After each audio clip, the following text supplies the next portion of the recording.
Welcome to Unclogged Conversations, powered by Stinson Plumbing. Today, we got one of our apprentice drain cleaners that's getting ready to move up to be a tradesman plumber, Dennis, with us. What's going on, Dennis? Hey, it's going on. You gonna look right there? Yeah. Or look right there. I'm Dennis. I'm an apprentice, about to get my license. So, yeah. Yeah. Yeah. How long you been plumbing?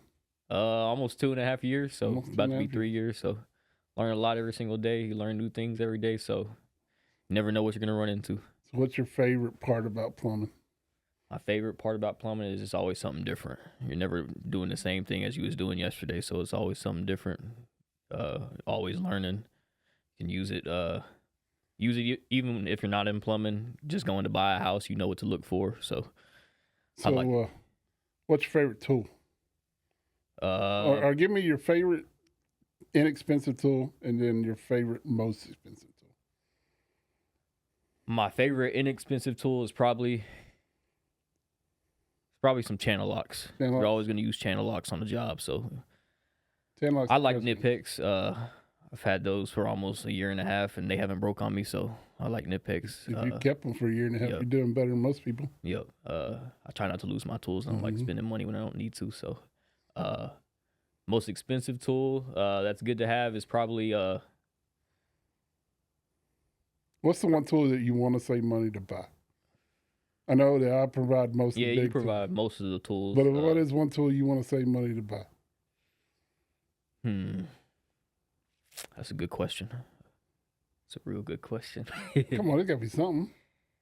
I don't know. You provide most of the tools, so. I know, but if I didn't provide them, what would be the one tool you'd save money for? Definitely impact. Impact? Yeah, use an impact on mostly every job. Not a ProPress? No, that too. ProPress, yeah. I wasn't thinking of that, but yeah. ProPress changed the world of plumbing. Yeah, I don't know if I would have been able to do it without a ProPress. Oh, it's just a lot slower. Yeah. wasn't that it was hard. It's just a lot slower. Yeah. Probably makes everything take a lot longer, so. So, what's your favorite drain? Now you ran a drain truck for about, 4 or 5 months now, 6 months? What's your favorite drain call? Probably a bathroom sink backing up with the AC condensate tying into it. I run into that a lot. A lot of people don't know that that condensate line produces acidic condensation, and bacteria will get inside that drain and cause blockages. So what is that? What does that condensation do to metal pipes? Breaks it up, rusts the pipe out. Yeah, a lot of people they really don't know what goes into. They do that remodel on an old house and they tie that AC into that. Yep. And then they wonder why that galvanized pipes all. Yep, starts to corrode on them. Yep. I think that's funny. A lot of times you see that and they're like, I don't know what happened. Well, you did a remodel 6 years ago and ran the AC over here. Yep. Moved the AC out of the hallway and into the attic. Yep. And now it's destroyed your plumbing. Yeah, that's most of the calls that I go to. So, what's your favorite mainline stoppage? What do you like about that? I like when there's double cleanouts out in the flower bed.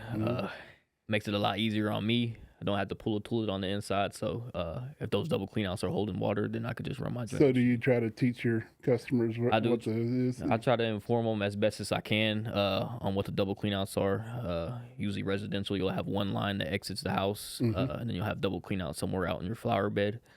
So if you ever see water holding up to the top of those cleanouts, that means the blockage is somewhere. Water and toilet paper and other things on the ground. All the nasties. Yeah.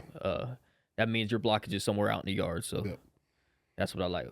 When I walk up to a house and I see toilet paper in the flower bed, I'm like, yes, let's go. It's always a good tip for homeowners is to make sure that they when they buy a house, find those. If it's if it's built from mid-90s to today, you've got at least one clean out that should be found.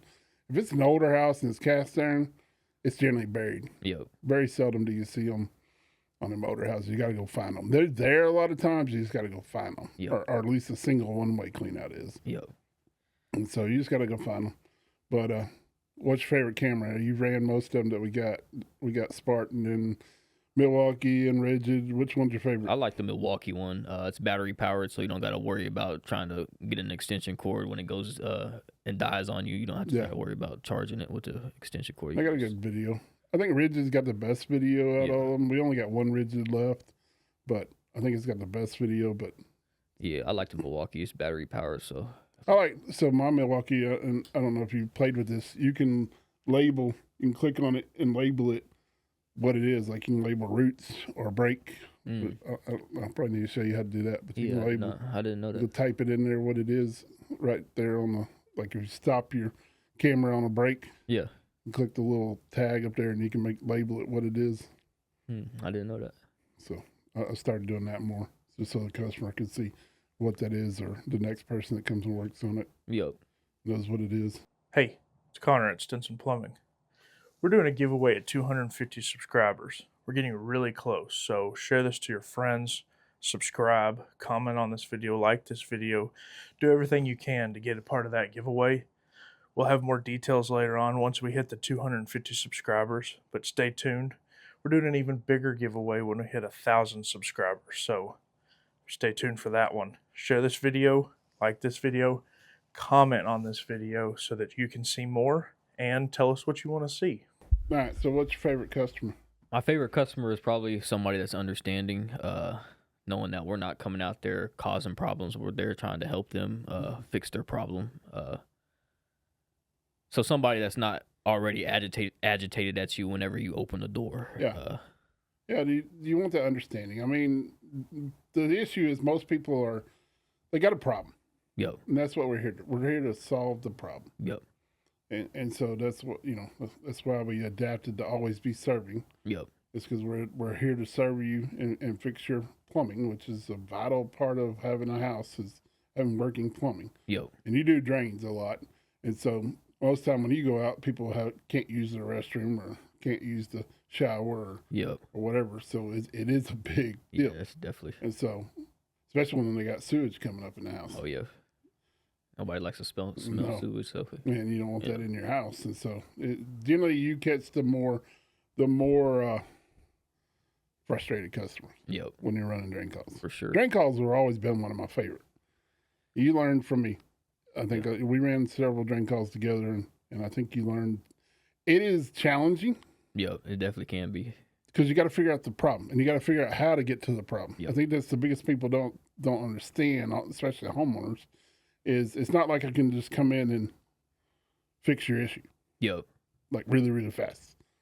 A lot of times I got to search and try to figure out how to, and sometimes I even attempt to run from one angle. Yep.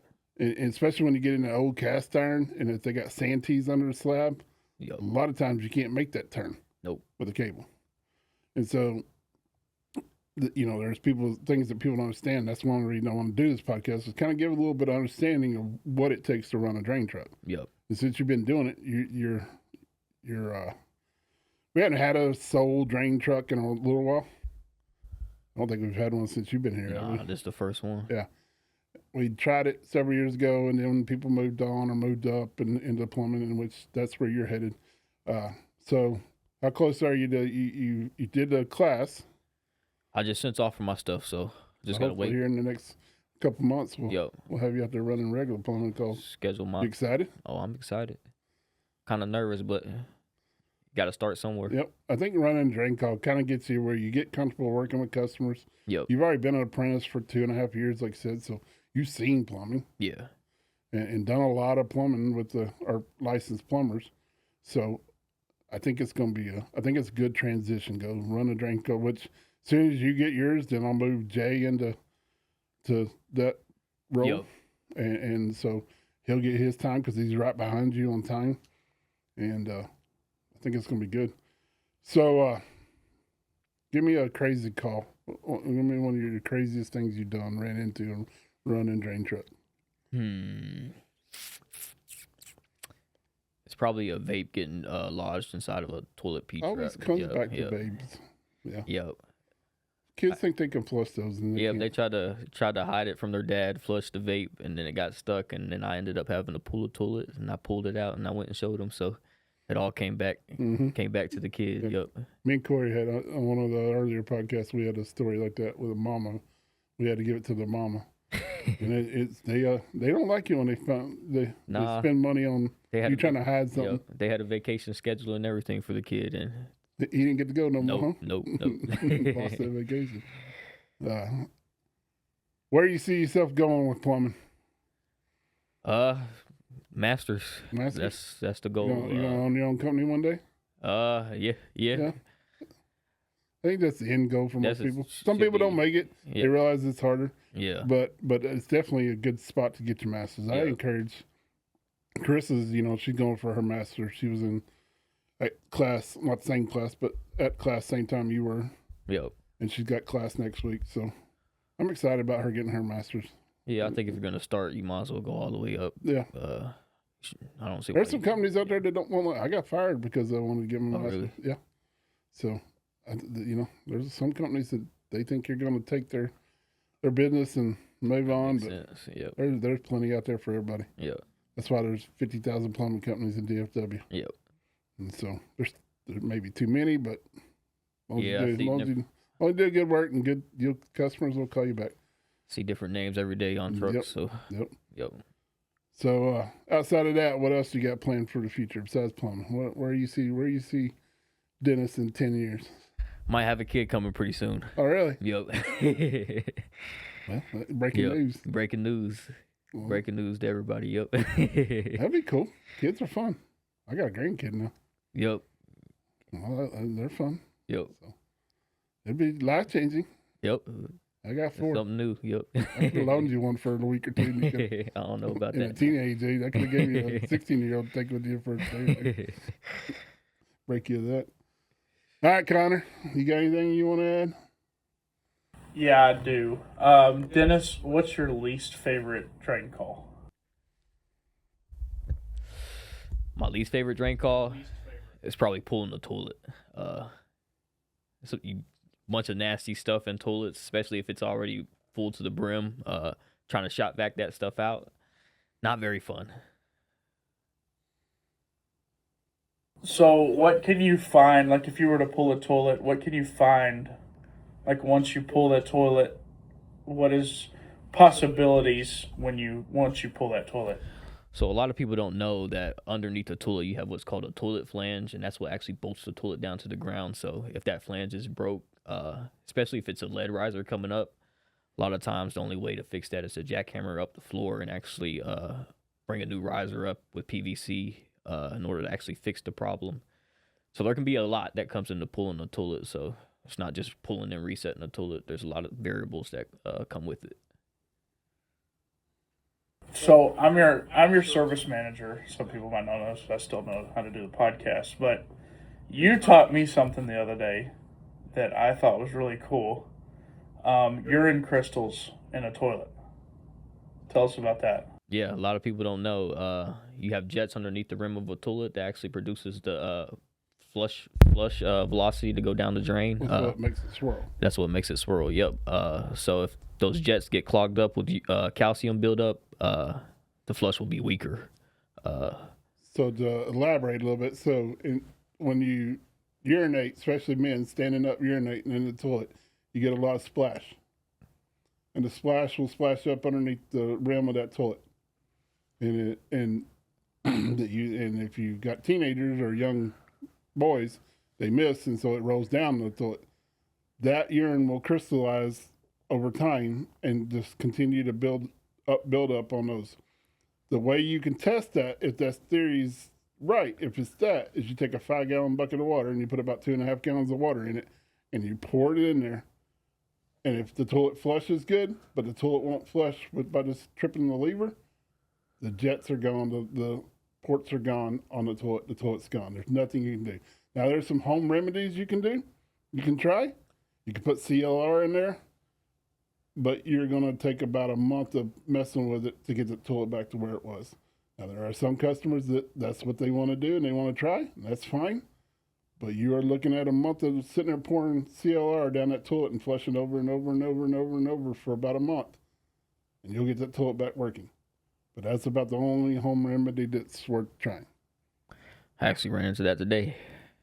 Explaining to the customer about the jets underneath. It was like a 20-year-old toilet, and it was flushing really slow. Yeah. So I kind of explained it to her, and that's what she wanted to do. She wanted to wait and try to see if she could break some of that up. You can. It just takes a long time to do it. It's not a quick fix. Yep. The only thing that you could do is put muriatic acid, but you're going to melt every plastic piece inside that toilet. Yep. And then you're going to have to rebuild the toilet, and you might as well went and bought a new toilet. Yep. So I got another one. What's outside of drain calls? What's your favorite call to go to, like when you were an apprentice, or what's your favorite call that you're most excited about once you do get your license to go out? Yeah. So for that, it's probably installing a tankless. Most plumbers hate that. The reason I say that is because it's like a full day job. You don't have to pack your tools up in the middle of the day and leave. You'll probably be there the whole day. So for residential calls, service calls, I don't like continuing to get my tools out of the truck and putting them back in the truck and going to the next call. So I like big jobs like that, where you can stay there for the whole day and kind of. You're good at reroutes. Yeah, reroutes too. That's another one. Diagnosing stuff, reroutes takes a lot. You got to use your brain, so can't see through walls. So I like reroutes too. You're telling me that plumbing's not Bluetoothed? It's not, unfortunately. I wish Maybe it was. one day. Not right now. All right, you got anything else? Yeah. Let's do a toolbox tip. You got a toolbox tip? You know what that is? No. So, what's a tip that homeowners can use to do preventative maintenance or anything on their plumbing system for their house? So a toolbox tip, you're supposed to flush your water heater once a year, or if you have a tankless, you descale it. Now, if you haven't done that and your heater's over 5 years old, we don't recommend doing that.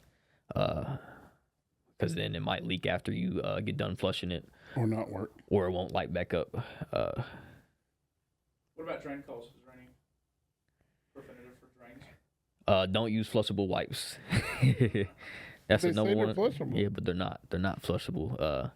Now here's my theory on that. If you have perfect plumbing and you have a new house and all your PVCs, there's no possible way the PVC is broken, and it was installed correctly and every joint was reamed, every piece of pipe was reamed, and you have a good working toilet, you can flush flushable wipes. If you don't have all of those combined, there's a good chance. Even like when they cut the pipe and they glued it together and they left burrs on the inside of the pipe, Yep. that could catch flushable wipes. Yep. So you could not have a break in the house, and you could have that, which you will not know unless you run a camera. Yep. You still could have problems with flushable wipes. So, and then call your city, call the water department at your city, and ask to be transferred to the waste side of it, and they'll tell you that they spend a bunch of money. Cities spend a bunch of money getting rid of flushable wipes so they can reclaim that sewage water. All right, Dennis, I have one more for you. Hey, how many questions you got, man? As many as I think of while y'all are answering these. What you talked about the craziest, which is the vape. Yep. What's the nastiest? It's probably commercial calls. People don't care, do they? No, they don't. Man, those commercial calls, they can stink. Floor drains, grease traps. Yeah, that's all I can say. Even bathrooms. You go in there and I'm like, did y'all ever hire a cleaning company? Yeah, it's wild. My favorite calls when I'm running with Dennis is when he gets like so mad. He's like, I usually don't cuss, but today I cuss. Like this, that's how you know it was a bad day for Dennis. Yeah. Dennis is always having a good day, but when you hear Dennis is like, yeah, I'm mad today. Like Dennis is always good about it. That's all I got. All right. So we're at like creeping up to 200 subscribers. And so we get 250, I'm going to do a giveaway. So we get 250 subscribers. So don't forget to subscribe, ring the bell for notifications, and leave me a comment. But help me get up there. spread the word. And we'll get 250. If we get 1,000, we'll do something big. We'll give away some tools or something. We'll do something big. But let's shoot for 250. If we get 250, we'll do something big. And if you'll do me a favor and leave me a comment of what you would like to see, we're gonna do a van tour here and probably drop in the next week or so. I'm gonna show off my van. We've incorporated a few new, we got some meta glasses, and we're gonna do some cool things. I've been doing some recording on some jobs I've been working on. So look forward to, we'll do a podcast on some of the cool things we do with the meta glasses. Got anything else you want to add to that? Okay. I appreciate you stopping by. Yeah. Gotta get back out there and get after it now. Yep. I got another call on me already. All right. Thank you for joining us at Unclogged Conversations, powered by Stinson Plumbing. Tune in soon. We'll have a whole bunch of new updates. Y'all have a good day.